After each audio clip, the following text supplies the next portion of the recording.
Ça fait quand même 7 ans depuis 2013 que je m'intéresse de ouf aux sneakers, que j'ai commencé à en acheter régulièrement. J'ai lancé ma chaîne YouTube il y a 5 ans, on est aujourd'hui en 2020. J'ai commencé à m'y intéresser en 2013, j'ai toujours pas acheté des Jordan 1. Genre, je sais même pas ce que j'attendais. Parce que s'il y a bien une paire iconique dans la sneakers, c'est la Jordan 1. Et à chaque fois, j'ai eu l'occasion d'en acheter, mais je traînais, j'achetais pas, etc. Et là, je me suis dit, c'est bon, 2020, il faut que j'achète une Jordan 1.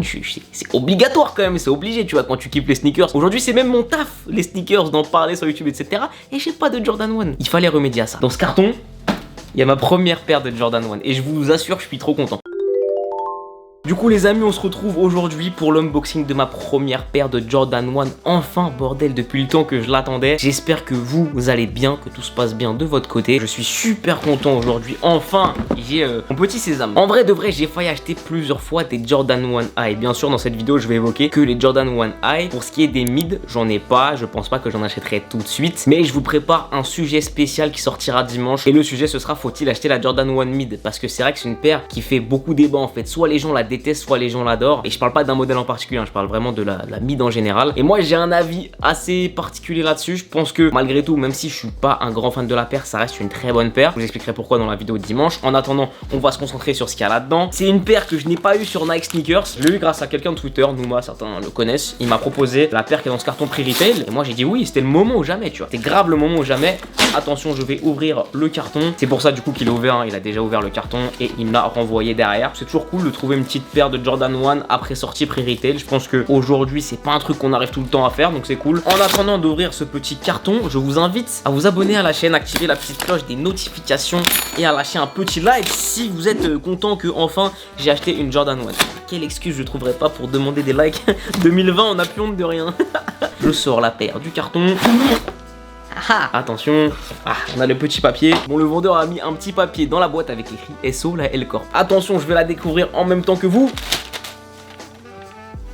Déjà, comme ça me plaît. Qu'est-ce que j'aime le coloris de cette paire. Petite Jordan 1 High Lucky Green, du coup, comme j'ai dit, qui est sorti le 15 octobre. Je vais juste prendre la deuxième. C'est un détail con, mais j'aime beaucoup les boîtes de Jordan 1. Voilà, je kiffe bien le fait qu'il y a le petit couvercle au-dessus comme ça, j'aime bien. On est sur une paire qui est une paire women's. Alors évidemment, paire women's égale paire femme. Et c'est vrai qu'il y en a beaucoup qui me demandent à chaque sortie, est-ce qu'il y a vraiment une différence de taille entre les paires femmes et les paires hommes? La réponse c'est que non. Il y a une petite variation de centimètres. Il y a plus 0,5 cm, je crois, chez les femmes. Je comprends toujours pas pourquoi. Par exemple, si on prend une taille 40 chez les femmes, ça va être 25 cm et demi. Or chez les hommes, ça va être 25 cm. Peut-être que les paires hommes sont du coup un petit peu plus larges. C'est ce que j'en déduis personnellement. J'ai jamais vu une seule différence entre par exemple un 40 homme et un 40 femme. Waouh, elle est très cool. Je suis vraiment fan. Donc on peut voir qu'ils nous ont fourni des lacets supplémentaires, lacets verts et lacets rouges. Je pense que je vais laisser les lacets noirs qui sont mis de base sur la paire. En vrai, ça peut être un petit délire de matching, notamment avec les lacets rouges. Mais perso, je suis pas du tout à fond dans le matching. Il y en a qui le font très bien. Ils vont porter une paire verte et du coup, ils vont adapter toute leur tenue en vert. Personnellement, j'essaie généralement de porter des tenues qui sont en accord avec les couleurs de la paire que je porte. Mais je suis pas à fond sur si j'ai une paire verte, il faut absolument que je m'habille en vert. C'est cool, hein, je critique pas du tout. Au contraire, je trouve ça stylé. Il y en a, ils sont très forts. C'est juste que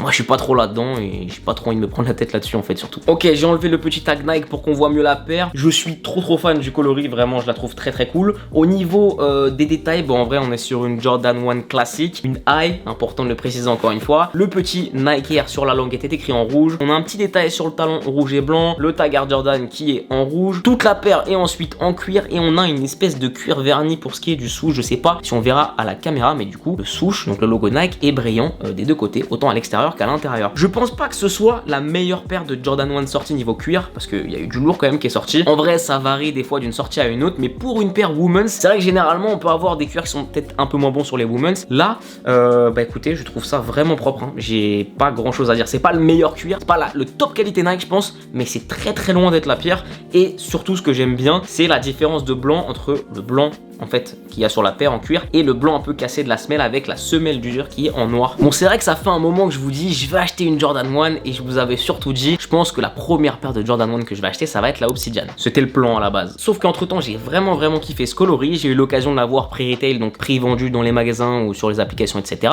Donc elle est sortie à 160 € et je me suis dit je kiffe le coloris et je peux l'avoir à 160 €. C'est le bon moyen de bien tester le modèle, voir si je me sens bien dedans. Parce que c'est vrai que j'ai pas mal de paires, j'aime beaucoup de paires, mais dans mes paires à vraiment vraiment porter au quotidien. Je suis assez difficile, j'ai envie d'un truc quand même plutôt confortable, assez quali. Et je me suis dit, j'ai vraiment envie de tester les Jordan 1 sur ce modèle-là. Et si au quotidien ça me plaît, en plus c'est cool, c'est en cuir, ça veut dire que tu peux mettre ça quand même quand il pleut, c'est pas trop chiant. En bref, si vraiment j'ai un gros coup de cœur sur cette paire au quotidien, là je pense que je vais envoyer une maxi sauce et que je vais acheter des vrais bons modèles, notamment l'Obsidian, comme je vous en parle depuis 40 fois depuis le début de la vidéo, et aussi la fameuse Black Toe que j'ai zappé en 2016, mais ça c'est un coloris qu'il me faut. Donc en gros, celle-ci c'est vraiment ma Jordan 1 test. Est-ce qu'au quotidien je vais vraiment avoir envie de la rocker? De toute façon, je vais me rendre compte de moi-même si je retourne vers elle. Ça c'est un truc que je me rends compte souvent, tu vois, par exemple les Sacai, je les ai eu, j'ai 3 coloris, et c'est vrai qu'au quotidien, bah je retourne souvent vers elle parce que je suis bien dedans, ça fit bien avec mon pied, pour moi c'est assez confortable. Et généralement quand t'aimes vraiment une paire, tu le sens dans le fait où au quotidien, bah t'es toujours attiré pour la porter. C'est vrai que moi j'ai une fâcheuse tendance, c'est que j'ai beau avoir pas mal de paires, je vais avoir des périodes où je vais en porter vraiment souvent la même paire, et quand c'est comme ça, c'est que j'ai vraiment un gros coup de cœur. Et si ça se passe comme ça pour la Lucky Green, c'est sûr je vais acheter des vrais coloris derrière. Alors vous le savez, quand Nike sort ou ressort des coloris de Jordan 1 High, c'est qu'il y a très souvent une petite anecdote derrière, et ça me fait trop rire parce que Nike et Jordan, ils vont toujours chercher une mini anecdote pour donner un contexte à une paire et pour lui donner une raison de sortir. Cette Jordan 1 Lucky Green, elle fait référence à un match qu'a joué Michael Jordan au playoff de 86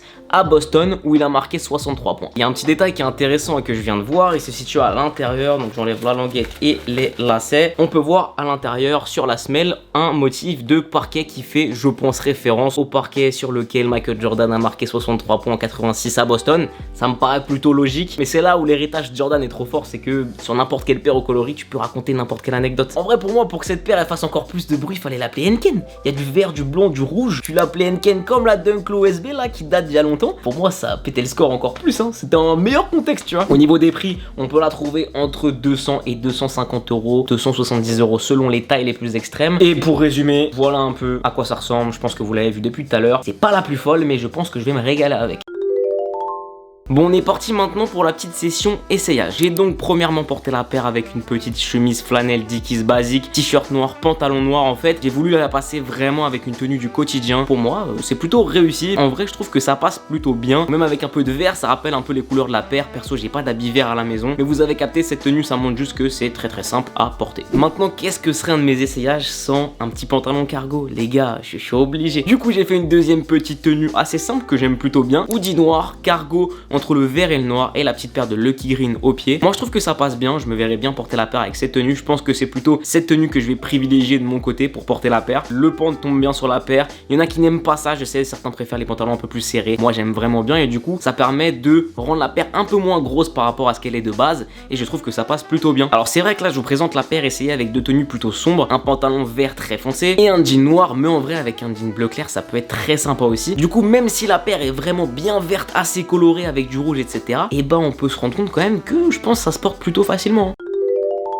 Bon et bien voilà, c'était l'unboxing de ma première paire de Jordan 1. Je me demande encore comment c'est possible que j'ai attendu autant de temps. En vrai je suis super content. Vous avez vu, l'essayage c'est plutôt un succès. Dites-moi aussi ce que vous pensez de comment je la porte. Moi j'aime bien les tenues, après c'est toujours affaire de goût. Voilà mes amis, ce sera tout pour cet unboxing. Je vous donne vraiment rendez-vous dimanche, c'est super important, pour ma vidéo un petit peu spéciale dédiée à la Jordan 1 Mid où je vais développer un peu mon avis. Et en plus avec moi j'aurai 5 paires de Jordan 1 Mid que j'ai sélectionné chez We The New pour pouvoir vous montrer un peu de visuel et vous dire ce que j'en pense avec les paires en main. Je pense que ça va être plutôt intéressant.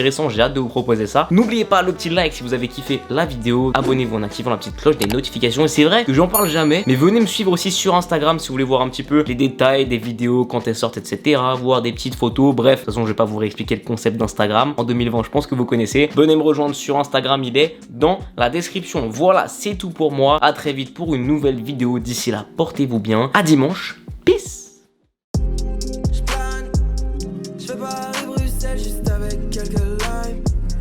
La musique il me faut ma dose, je suis comme un crack. Je prends du recul, je suis spirituel comme un moine.